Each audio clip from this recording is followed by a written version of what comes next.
लोग देखने जा रहे हैं दो रेखाओं का समतलीय होना।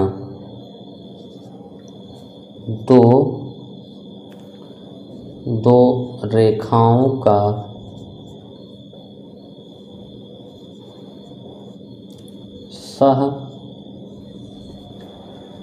समतलीय होना,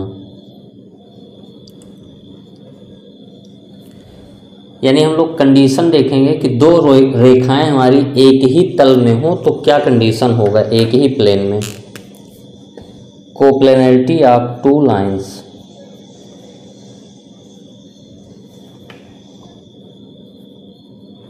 कोप्लेनरिटी ऑफ टू लाइंस।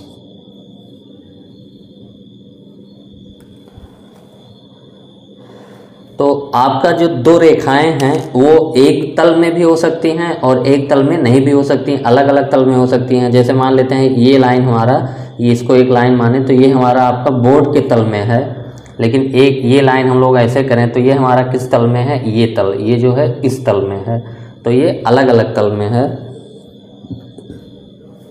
तो हम लोगों के पास दो रेखाओं का इक्वेशन दिया हुआ है, माना या हम लोग लिखेंगे मान लीजिए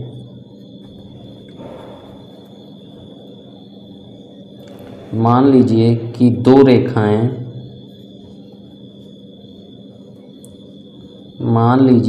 रेखाएं, R equal to A1 plus lambda B1, R equal to A1 plus lambda B1 और R equal to A2 plus lambda B2 हैं। तो ये दो रेखाएं हमारे दी हुई हैं जिनका equation R equal to A1 plus lambda B1 और A2 प्लस लेमडा B2। तो ये हमारा क्या इक्वेशन जो हमारा है, पहला वाला क्या है, ये हम लोग जो इक्वेशन लिखते हैं standard equation R equal to A plus lambda B, ये हमारा किस रेखा का समीकरण है, उस बिंदु से होकर जाने वाली रेखा का समीकरण जिस बिंदु का स्थित सदिश A है और वेक्टर B के समांतर। तो उस बिंदु से होकर जाने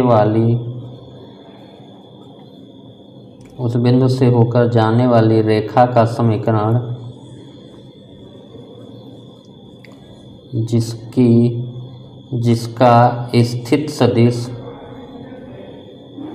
जिसका स्थित सदिश वेक्टर A है और सदिश B के समांतर रेखा का समीकरण।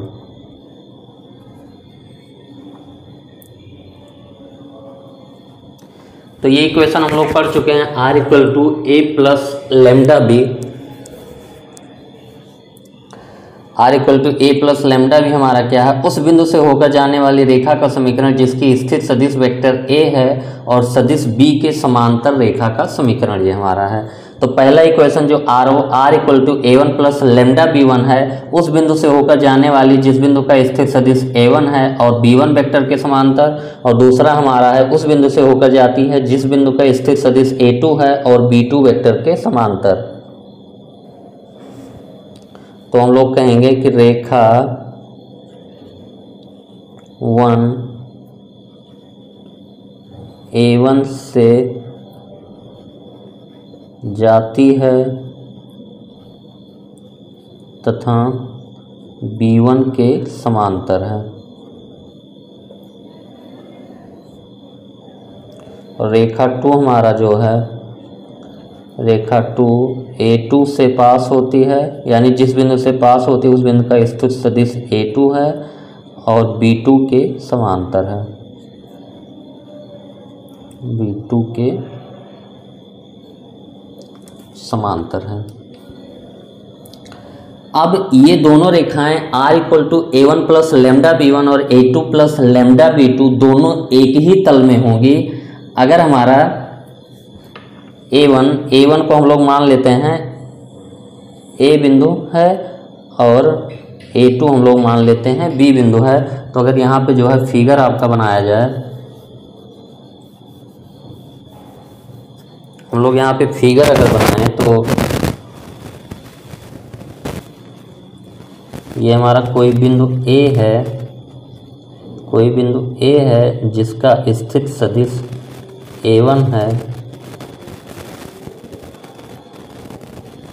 इस बिंदु से होकर जाने वाली और ये B1 वेक्टर है, इसके समांतर जो हम लोगों की ये रेखा 1 है, जिस बिंदु से होकर जाती है। और दूसरी जो रेखा हमारी है वो दूसरी रेखा ये हमारा जो है x y z जिस बिंदु से होके जाती है उस बिंदु का स्थित सदिश हमारा A2 है और जिस वेक्टर के समांतर है वो वेक्टर हमारा B2 है। तो ये हमारा रेखा 2 है। तो ये पूरा समझ में आना चाहिए आपको कि रेखा 1 और रेखा 2 का जो समीकरण आपका दिया है ये किस टाइप का है। तो r = A1 + λ(b1) हमारा उस बिंदु A से होकर जाती है जिस बिंदु का स्थित सदिश A1 है और वेक्टर B1 के समांतर, और दूसरी जो रेखा है उस बिंदु से होकर जाती है, इसको हम लोग B नाम दे देते हैं, जिसका स्थित सदिश A2 है और वेक्टर B2 के समांतर। तो ये हमारा रेखा 1 और रेखा 2 सातलीय तब होंगे जब हम लोग एक वेक्टर फॉर्म करें AB। तो AB वेक्टर हमारा हो जाएगा OB minus OA vector, AB = OB minus OA, और OB हमारा क्या है A2 वेक्टर और OA हमारा है A1 वेक्टर। तो ये सातलीय होगी अगर हमारा AB वेक्टर और B1 और B2 ये सातलीय हो। तो हम लोग लिखेंगे एक पॉइंट इसमें कि रेखा 1 तथा 2 सातलीय एक ही तल में होंगी, सातलीय होंगी यदि हमारा जो AB वेक्टर है, AB वेक्टर, B1 वेक्टर और B2 वेक्टर ये हमारे सातलीय हैं। ये जब सातलीय होंगे तो हमारा दोनों रेखाएं भी सातलीय होंगी, सातलीय हैं। तो अब हम AB वेक्टर A2 - A1 और ये B1 वेक्टर और B2 वेक्टर, तीन वेक्टर को हम लोग अगर चाहते हैं कि ये एक ही तल में हों, एक ही तल में हों, तो देखिए हम लोग क्या करते हैं। अब इसको जो है मिटा दे रहे हैं।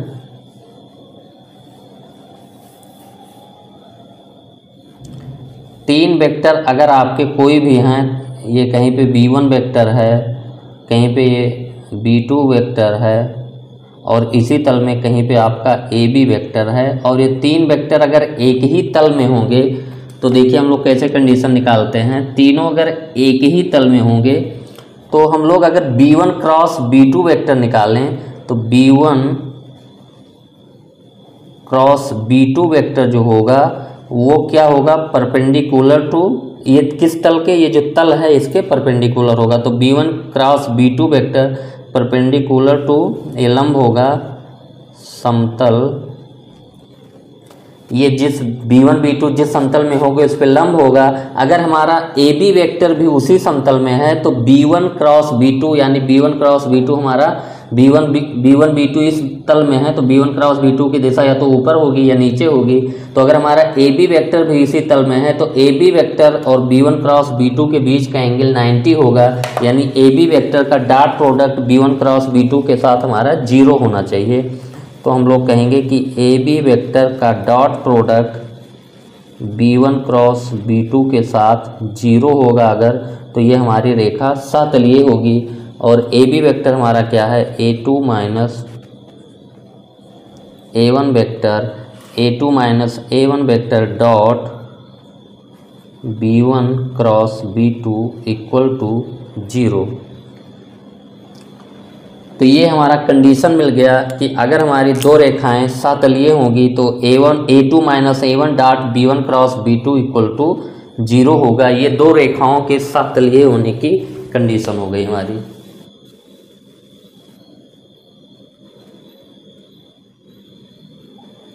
तो दो रेखाएं आपकी समतलीय होगी अगर A2 minus A1 dot B1 cross B2 equal to 0 होगा। तो इसको अब हम लोग जो है फार्मूले के रूप में लिख लेते हैं, फार्मूले के रूप में कि हम लोग लिखेंगे R equal to A1 plus lambda B1 और R equal to A2 plus lambda B2 सहतलीय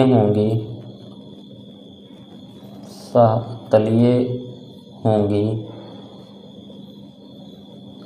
यदि हमारा क्या यहाँ पे हम लोगों ने निकाला है A2 minus A1 vector dot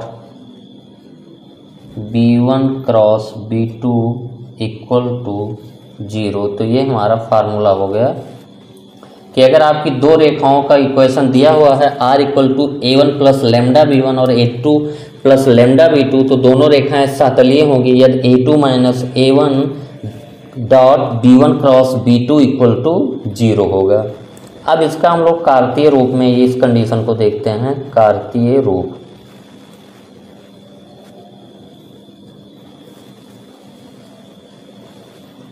Cartesian form में हम लोग इस कंडीशन को देखते हैं कि क्या आएगा हमारा।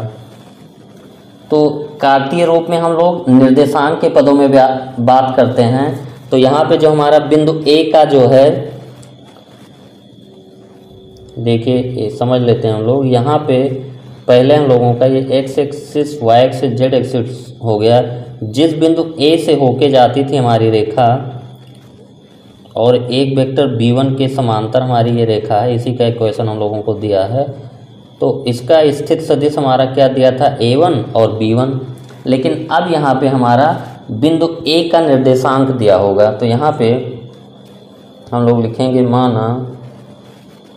माना बिंदु A तथा B के निर्देशांक आपके दिए रहेंगे, निर्देशांक x1 y1 z1 और x2 y2 और x2 y2 z2 हैं। तो ये A और B के निर्देशांक ये हमारा हो गए। और B1 वेक्टर और B2 वेक्टर वहाँ पे दिए हैं। तो हम लोगों को यहाँ पे क्या दिया रहेगा, B1 वेक्टर और B2 वेक्टर दोनों के दिक् अनुपात दिए रहेंगे। माना बिंदु A तथा B के निर्देशांक x1 y1 z1 और x2 y2 z2 हैं तथा B1 वेक्टर तथा B2 वेक्टर के दिक् अनुपात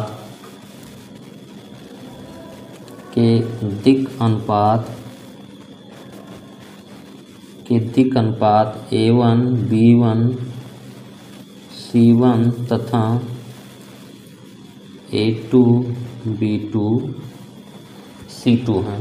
तो वहाँ पे इंफॉर्मेशन हम लोगों के पास क्या था, वेक्टर रूप में जिस पॉइंट से पास हो रहा है उसका स्थित सदिश दिया था और जिसके समांतर है उसको वेक्टर रूप में। लेकिन जिस पॉइंट से यहाँ पास हो रहा है पहला वाला, उसका निर्देशांक x1 y1 z1 है और दूसरा वाला रेखा जिस बिंदु से उसका x2 y2 z2 है। और जो पहला वेक्टर पहली रेखा जिसके समांतर है वो B1 के दिक् अनुपात और B2 के दिक् अनुपात हमारे दिए हुए हैं।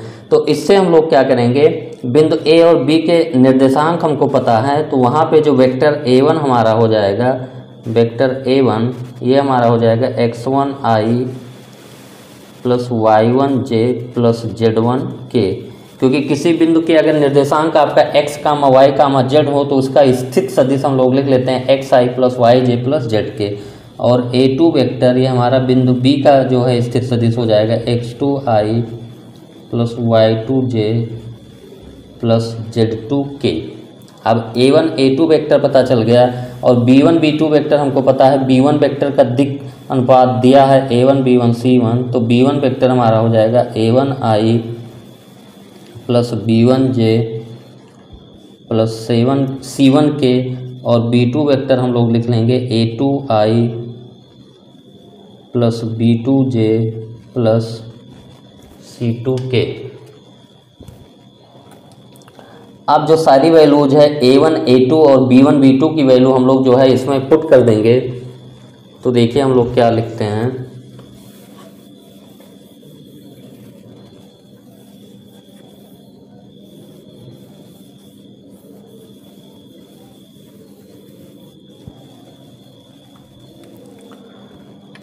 यहाँ पे जो A1 A2 B1 B2 के मानों को हम लोग कहाँ पे पुट करेंगे, जो हमारा वेक्टर इक्वेशन है, ये वेक्टर इक्वेशन हमारा है A2 माइनस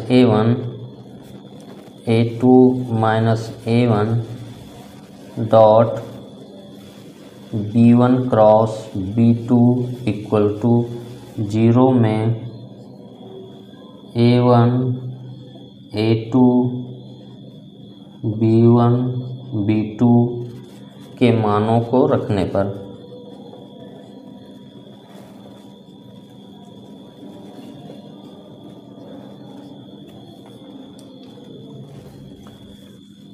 तो यहाँ से जब हम लोग A2 माइनस A1 हमारा हो जाएगा, A2 माइनस A1 यहाँ से देखिए हमारा X2 माइनस X1 I, तो ये हमारा हो जाएगा X2 minus X1 I plus Y2 minus Y1 J plus Z2 minus Z1 K, और इसका डॉट प्रोडक्ट हम लोग लिखेंगे B1 क्रॉस B2 के साथ, और B1 हमारा है A1I plus A1I plus B1J plus C1K cross A2I plus B2J plus C2K। अब यहाँ से हम लोग इसका जब क्रॉस प्रोडक्ट निकालेंगे B1 क्रॉस B2, तो B1 क्रॉस B2 का देखिए हम लोग क्रॉस प्रोडक्ट यहाँ पे निकाल लेते हैं, B1 क्रॉस B2, तो ये हमारा डिटर्मिनेंट बनाएंगे, हम लोग लिखेंगे I J K, B1 का हमारा है A1 B1 C1 और इसका है A2 B2 C2, तो this equal to I into, अब I वाला ख़त्म हो गया, B1 C2 minus C1 B2 minus J, अब ये हमारा ख़त्म हो गया A1 C2 minus A2 C1 plus K cap, ये ख़त्म A1 B2 minus B1 A2। अब B1 क्रॉस B2 यहाँ पे हम लोग ये वैल्यू पुट करेंगे और उसके बाद डॉट प्रोडक्ट लेंगे, तो ये हमारा हो जाएगा X2 minus X1 into I cap plus Y2 minus Y1 into J cap plus Z2 minus Z1 into K cap. इसका डॉट प्रोडक्ट हमारा हो जाएगा B1 C2 minus C1 B2 into I plus A1 C2 minus A2 C1 into J plus A1 B2 minus B1 A2 into K, और dot product के लिए I वाला I से गुणा होता है, तो ये हमारा हो जाएगा X2 minus X1 into B1 C2 minus C1 B2 plus Y2 minus Y1 into A1 C2 minus A2 C1 plus Z2 minus Z1 into A1 B2 minus B1 A2। तो ये हमारा आ जाएगा। अब इसको हम लोग याद रखने के लिए क्या करते हैं, इसको याद रखने के लिए हम लोग एक डिटर्मिनेंट बना लेते हैं। देखिए ये X2 माइनस X1 यहाँ पे है Y2 माइनस Y1 और Z2 माइनस Z1 और A1 B1 C1 A2 B2 C2।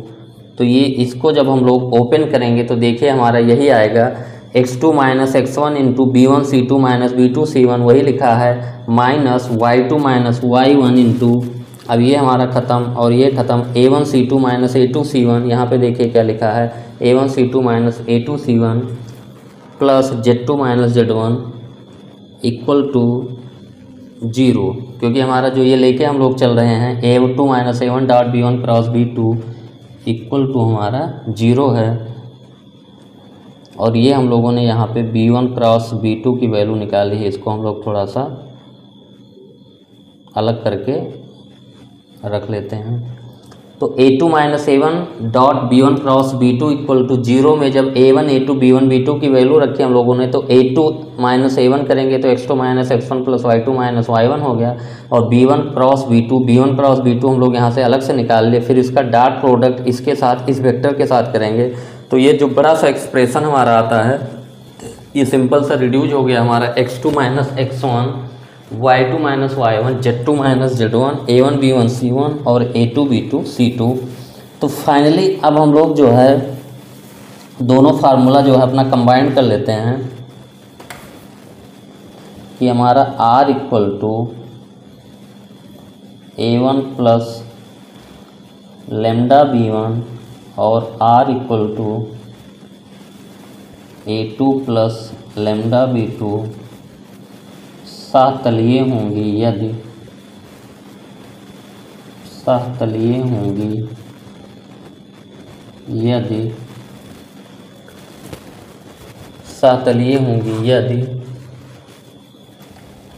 यदि हम लोगों ने क्या पढ़ा है कि A2 minus A1 dot B1 cross B2 equal to 0। ये हमारी कंडीशन हम लोग याद रखेंगे। और ये हमारी जो कंडीशन है ये सदिश फॉर्म में है। अब अगर हम लोग देखें कि बिंदु A X1 Y1 Z1 से जाने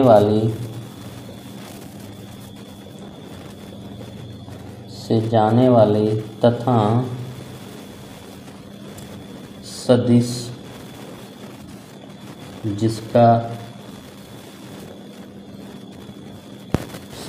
जिसका दिक् अनुपात A1 B1 C1 है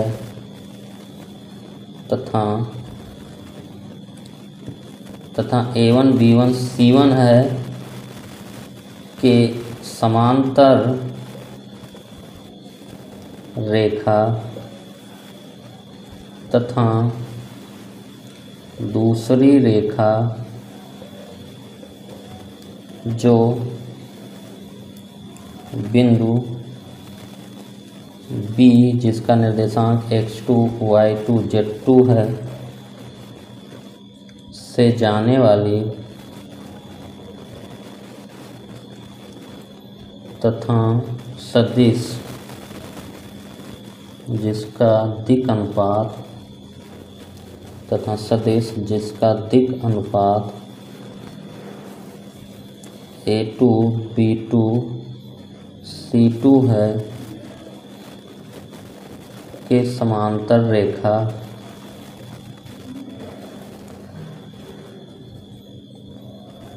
सातलीय होंगी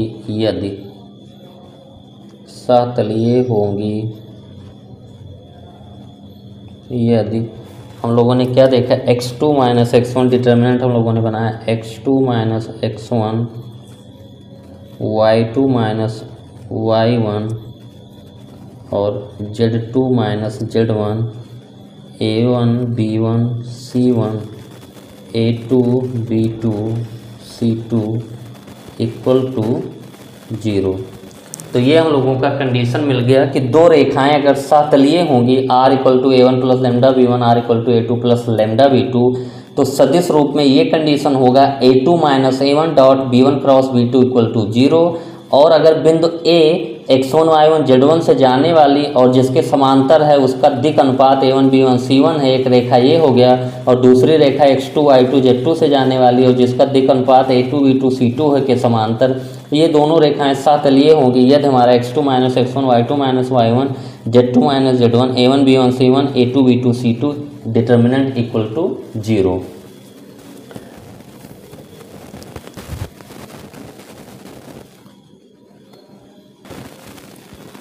अब हम लोगों ने जो थ्योरी देखा है उस पर बेस्ड एक क्वेश्चन करते हैं दर्शाइए कि रेखाएं x plus 3 upon minus 3 equal to y minus 1 upon 1 equal to z minus 5 upon 5 तथा x plus 1 upon minus 1 equal to this. ये दोनों रेखाएं हमको ये दिखाना है कि ये सातलीय हैं। ठीक है, तो ये रेखा जो हमारा दिया है इसमें हमको टर्म पता होना चाहिए। स्टैंडर्ड समीकरण इस रेखा का हम लोगों का क्या है, x minus x1 upon a equal to y minus y1 upon b equal to z minus z1 upon c। इस टाइप का रेखा है। ये रेखा हमारा क्या है, x1 कामा y1 कामा z1 से जाने वाली रेखा है, से जाने वाली रेखा, जाने वाली तथा सदिश जिसका दिक् अनुपात, जिसका दिक् अनुपात ABC है के समांतर रेखा का समीकरण। ये हमारा जो स्टैंडर्ड रूप है। इससे हमारा क्या होगा कि हमको सब कुछ पता चल जाएगा कि जो टर्म्स यूज हो रहे हैं वो क्या हैं। तो यहाँ पे हम लोग अपना जो इसको स्टैंडर्ड फॉर्म लिखेंगे तो x माइनस यहाँ पे होना चाहिए x1, तो minus of minus 3 upon minus 3 और ये हमारा है y minus 1 upon 1 equal to z minus 5 upon 5। ये हमारा पहली रेखा होगी और दूसरी x minus minus 1 upon minus 1 equal to y minus 2 upon 2 equal to z minus 5 upon 5। तो इसकी हम लोग अगर स्टैंडर्ड इक्वेशन जो है इससे तुलना कर दें हम लोग, तो दोनों रेखाओं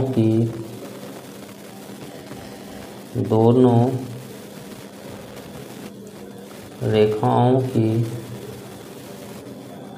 x minus x1 upon a1 equal to y minus y1 upon b1 equal to z minus z1 upon c1 तथा x minus x2 upon a2 equal to y minus y2 upon b2 equal to z minus z2 upon c2 से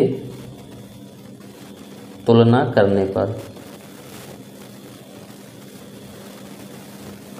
तो अब हम लोग यहाँ पे तुलना कर रहे हैं। तो x1 की जगह हमारा क्या लिखा है, -3। x1 की जगह हमारा -3 लिखा है, y1 की जगह 1 लिखा है और z1 की जगह हमारा यहाँ पे 5 लिखा है। और a1 हमारा क्या है, -3 और b1 है हमारा 1 और c1 है 5। और x2 की जगह हमारा क्या लिखा है, -1, y2 की जगह हमारा 2 लिखा है और z2 की जगह 5 और a2 की वैल्यू है -1 और b2 की वैल्यू है 2 और c2 की वैल्यू है 5।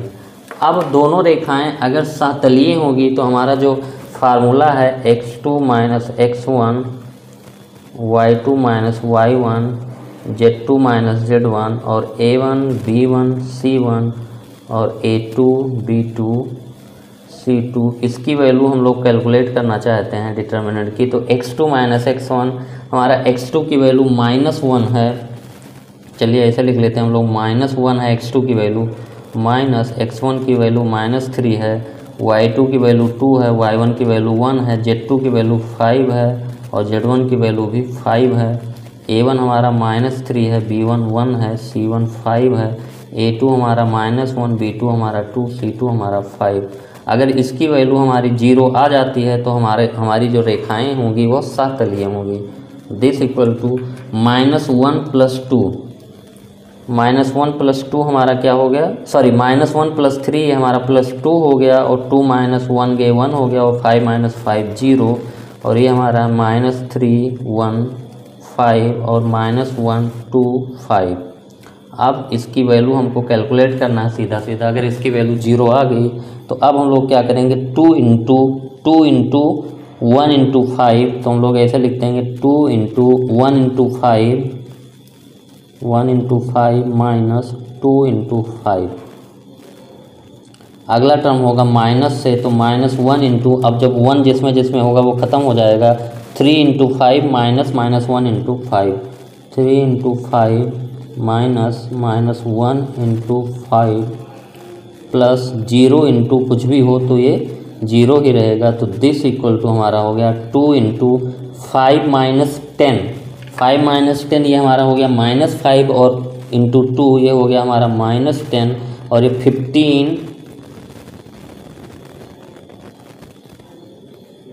15 प्लस 5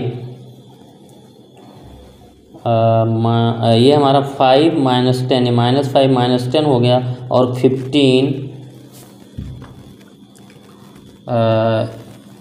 210,315 माइनस 125 तो ये हमारा हो गया 2 इंटू, देखिए एक बार फिर से चेक कर लेते हैं, 2 इंटू ये हो जाएगा हमारा 2 into 1 into 5 minus 2 into 5 minus 1 into, अब ये हमारा इसमें ख़त्म हो जाएगा 3 into 5 minus half minus 1 into 5 तो ये 15 और प्लस 5 ये हमारा 20 हो जाएगा। तो ये -10 210 माइनस 315 माइनस 125 तो 2 इंटू ये हमारा हो गया 1 इंटू 5 माइनस 2 इंटू 5।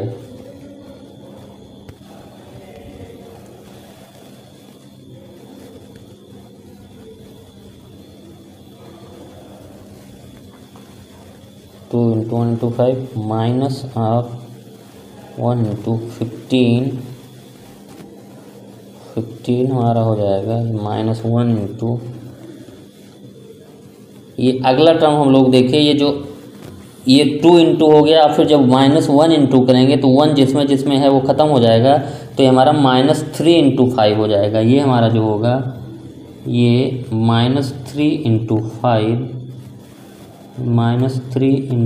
5 क्योंकि ये -3 इंटू 5 माइनस -1 इंटू 5 तो ये -15 और प्लस 5 -15 प्लस 5 -10 हो जाएगा और -10 और प्लस 10 हो जाएगा। This equal to 0। अतः ये हमारी रेखाएं जो दी हुई थी x + 3/-3 ये दोनों रेखाएं सहतलीय होंगी।